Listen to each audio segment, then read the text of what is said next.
Office থেকে কাটিয়ে রাখবে না আঙ্কেল, এই ক্ষতিটা আবার আপনাদেরকে হয়ে গেছে বুঝছেন আঙ্কেল। যেহেতু এখানে আপনাদের সহযোগিতা স্যার আঙ্কেল, আমি টাকাটা রিটার্ন করতে হবে না বুঝছেন আঙ্কেল। আপনি আমার একটু সহযোগিতা করবেন আঙ্কেল।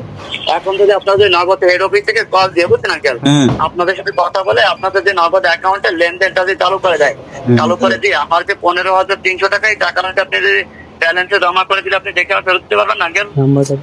এখন কি করতে হবে? তাহলে আপনারা তাহলে আমি আঙ্কেল অফিসে থেকে বলে দিচ্ছি, অফিস থেকে ফোন দিলে আপনি যদি একটা কথা বলবেন যে ঢাকা গাজীপুর থেকে রিফন্ড ফোন দিতে বুঝছেন, টাকাটাকে আইতে ওই টাকাটা আমার মেন ব্যালেন্সে জমা হয় নাই, তাহলে আমি মেন ব্যালেন্সে টাকাটা জমা করে দেন, জমা করে দিলে আমি দেখে টাকাটাকে ফেরত দেবো। এই কথা বললে আপনাদের চালু করে দিলেন, চালু করে দিয়ে আমার অ্যাকাউন্টে জমা করে দেন, জমা করে দিলে টাকা দেখে ফেরত দেন আঙ্কেল। হ্যাঁ হ্যাঁ হ্যাঁ মানে আপনার কি ফোন দিত, ফোনদের কথা ছিল অলরেডি কিন্তু একবার আঙ্কেল। ওকে হ্যাঁ হ্যাঁ হ্যাঁ ফোন দিত না না না কি করতে পারি বলে দেবো আমি কি বলবেন? অফিসে বলে দেবো। আপনি কি অফিসে বলা? এখন বিকাশ থেকে যদি বা নগদ থেকে আপনাদের এভাবে কোনো প্রতারক ফোন দেয়, প্রথমেই আপনারা কি করবেন? এটা একটা অনেক বড় করছে, অনেকের সাথে এরকম ঘটনা ঘটে গেছে, প্রতারণার ফাঁদেও পড়ে গেছে। তো যারা এরকম মনে করেন যে প্রথমেই আপনাকে ফোন দিয়ে বলে যে আপনার বিকাশ বা নগদে টাকা ঢুকছে 10,000 15,000, প্রথমেই আপনি বলে নেবেন যে ভাই আমি দেখিনি। আসলেও টাকা ঢুকতেও পারে, অনেকেই ভুল ভ্রান্তি করে দেয়, দিয়ে দেয়।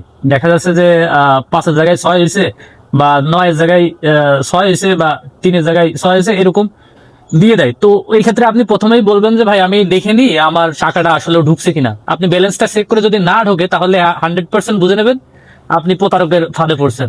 পরবর্তীতে আপনাকে যখন ফোন দেবে তখন আপনি একবারই ফোন ধরবেন না, এটা হচ্ছে সব থেকে ভালো সলিউশন।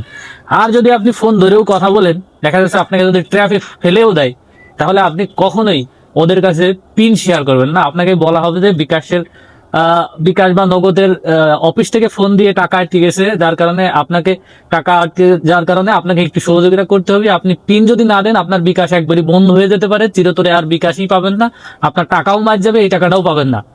তো সেই ক্ষেত্রে আপনি কোনোভাবেই এদের ফাঁদে পা দিবেন না, পা দিলে আপনার সর্বনাশ। এমনকি আপনার বিকাশ নগদ হ্যাকও হতে পারে এবং আপনার ফোনের যে অ্যাক্সেসটা, এটাও জিমেইল আইডি, জিমেইল অ্যাকাউন্ট, এটাও আপনার কাছ থেকে ওরা নিয়ে নিতে পারে।